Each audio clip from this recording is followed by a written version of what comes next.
जय श्री राम दोस्तों, कैसे हैं आप सब। आई होप आप सब बहुत अच्छे होंगे। तो आज मैं वीडियो में लेकर आई हूँ कि हम लोग खिचड़ी पर यानी कि मकर संक्रांति पे हमें क्या दान करना चाहिए। तो चैनल पे वीडियो आपको मिल जाएगी कि मकर संक्रांति पे हमें क्या दान करना है, लेकिन फिर भी बहुत सारे लोगों ने कमेंट किया था कि प्रैक्टिकली करके दिखाइए कि कितना हमें लेना है, क्या लेना है और उसकी मात्रा कितनी होनी चाहिए।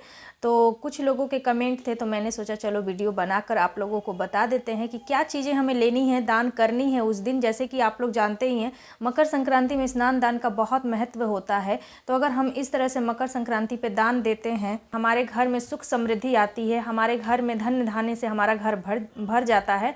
तो बहुत सारे लोगों के कमेंट थे कि दी हमें क्या चीज़ें करनी है दान और कितने क्वांटिटी में करनी है। तो आज मैं आप लोगों के लिए ये वीडियो लेकर आई हूँ।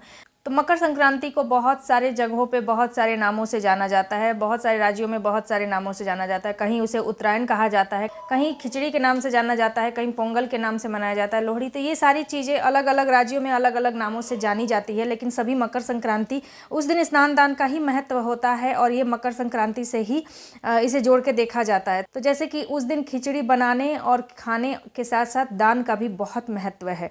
तो आज हम यही बताएंगे आपको वीडियो में कि खिचड़ी का दान हमें कैसे करना है। तो देखिए, खिचड़ी में हमें चावल ले लेना है। जैसे कि इन सभी जितनी भी सामग्री आपको स्क्रीन पे दिख रही है, इन सभी से खिचड़ी बनती है।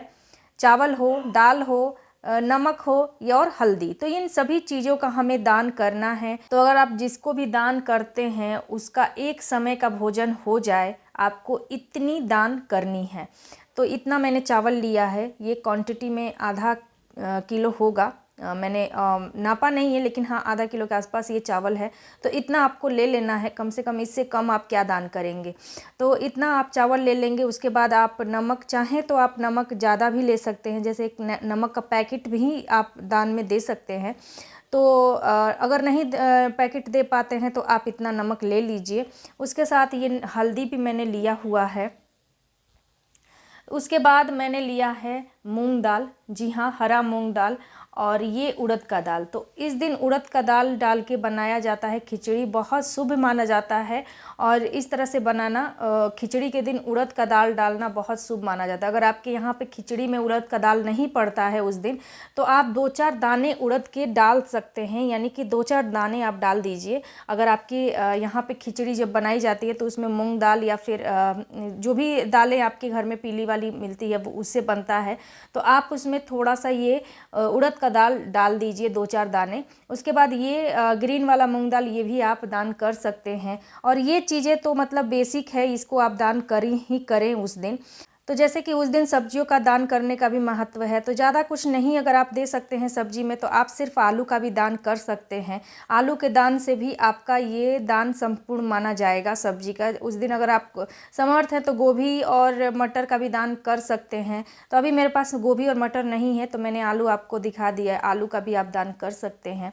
उसके साथ आपको, जैसे कि चूड़ा दही बहुत सारे राज्यों में खाया जाता है, तो आपको चूड़ा दही का भी दान करना होता है उस दिन। चूड़ा गुड़ का भी दान करना होता है। तो जैसे उस दिन चूड़ा खाया जाता है बहुत सारे राज्यों में, तो आप इस तरह से चूड़ा का भी दान कर सकते हैं। ये मिल जाएगा, बहुत सारे राज्यों में इसको अलग अलग नाम से जानते हैं, चिड़वा बोलते हैं। तो आप इसका भी दान कर सकते हैं। उसके बाद ये है तिल, ये है सफ़ेद तिल, इसका भी दान दिया जाता है, तो आप इसका दान कर सकते हैं। गुड़ का दान आप कर सकते हैं। और ये तिलकुट, बहुत सारे जगहों पर इसे तिलकुट बोला जाता है, तिल की बनी हुई कोई भी मिठाई आप उस दिन दान करें। उसके बाद आपको दक्षिणा ज़रूर से ज़रूर देना है। आपकी जितनी समर्थ है, आप जितनी समर्थ है दक्षिणा देने में, उतनी आपको दक्षिणा उस दिन दे देनी है। तो मकर संक्रांति वाले दिन इन्हीं सामग्रियों का दान किया जाता है। आप चाहें तो और भी इसमें बहुत सारी चीज़ें ऐड कर सकते हैं। जैसे मान लीजिए आप दही भी दान कर सकते हैं, दूध कर सकते हैं, आप घी दान कर सकते हैं। आपके ऊपर टोटली डिपेंड करता है कि आप कितने समर्थ हैं कितनी चीज़ों को दान करने में। लेकिन ये सभी चीज़ें बेसिक हैं, इतना तो दान आप कर ही सकते हैं और इतना दान आपको करना चाहिए मकर संक्रांति वाले दिन। जिसको भी आप दान कर रहे हैं, तो ये बात मैं बार बार बोल रही हूँ कि कम से कम इतना आप दान करना कि उनका एक समय का भोजन हो जाए, भोजन बन जाए। तो इतनी सामग्रियों का आप दान कर सकते हैं। दक्षिणा आप ज़रूर से ज़रूर देना, क्योंकि बिना दक्षिणा के कोई भी दान अधूरा माना जाता है। तो दक्षिणा आप अपने समर्थ के हिसाब से देना, जितना भी आप समर्थ हैं दक्षिणा देने में, 10, 20, 50, 100, वो आपके ऊपर डिपेंड करता है। तो इस तरह से आपको दान कर देना है। और अगर वीडियो अच्छी लगे तो लाइक और शेयर कर दीजिए, और इस तरह की वीडियो को देखने के लिए मेरे चैनल को भी सब्सक्राइब कर दीजिए। मिलती हूँ आप सबसे अपनी अगली वीडियो में, तब तक के लिए दीजिए इजाज़त। जय श्री राम, जय हनुमान, हर हर महादेव।